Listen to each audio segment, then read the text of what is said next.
कि अरे कोई सब धुआं धुआं के सगरे जगिया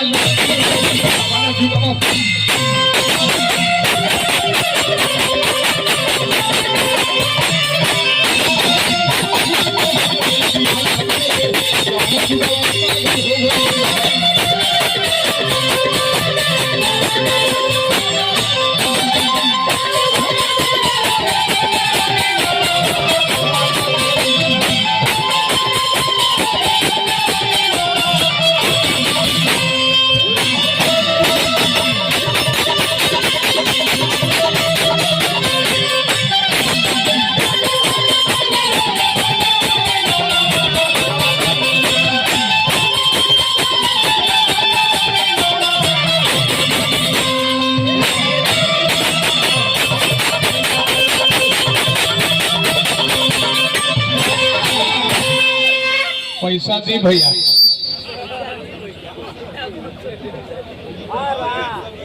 दुधारू गाय के विक्रेता सुनील यादव गंगारी भैया को राहु भेटाई हार्दिक हार्दिक सुनील भैया के प्रणाम पर देखिए सुनील भैया धन होके धर्म खाता में दे दो सुअर के लेना पे बिगला से हम बड़ाई नहीं करत का होगल हमारा भारत देश के आज गुरुजी रउआ के जमाना आज के जमाना में देखते देखते अंतर बुझात है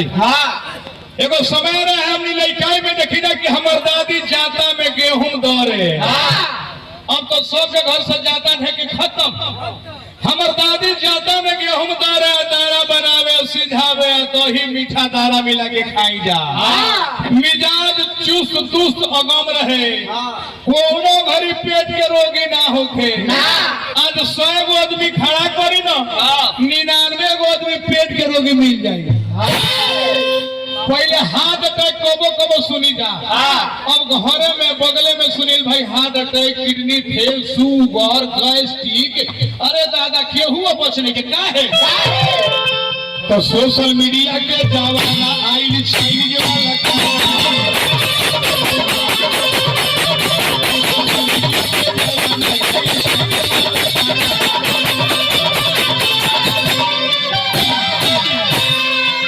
मार बेलचा लगा लगा के बुझाता कि जोकटी बनैले बाड़ सब तीर तरफ से आप सूप के चेराई सरकारी चाउमीन कौन खाना है खींचा ना खींचा खींचते खींचते तू ही खींचा जा भैया खींचा अंडर रोल हाँ सोशल मीडिया के जमाना आइल चाइनीज वाला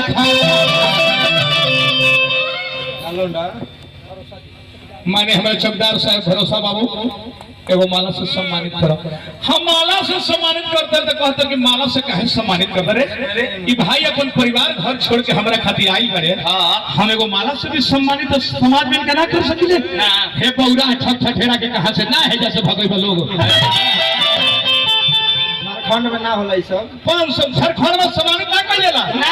झारखंड में जाए मन पर मुड़ी नीचे करके के हुनर से मारल जाए सबटा उन्हें लेके रहे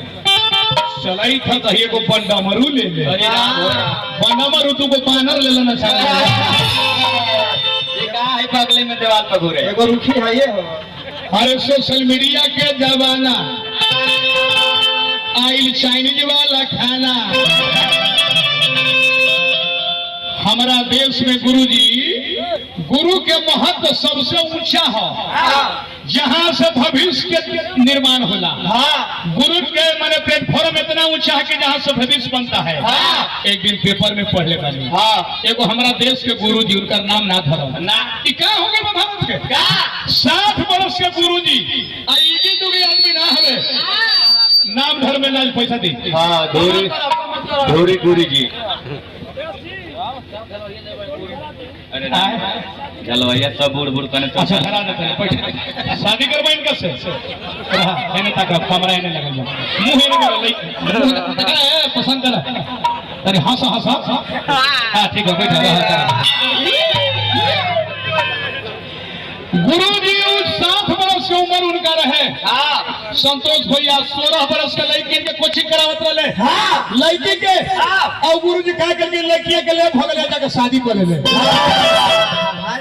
हाय रे भारत का क्या हो गइल बा कौन लड़का दीवाना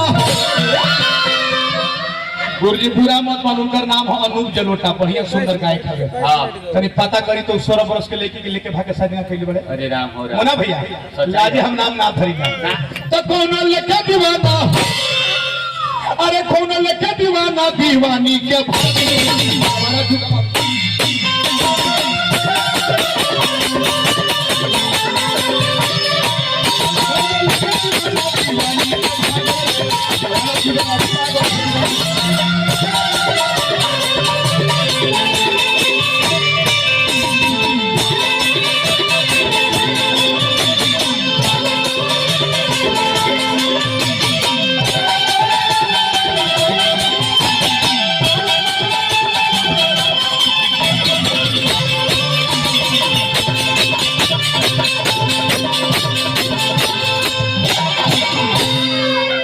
ई है सही है।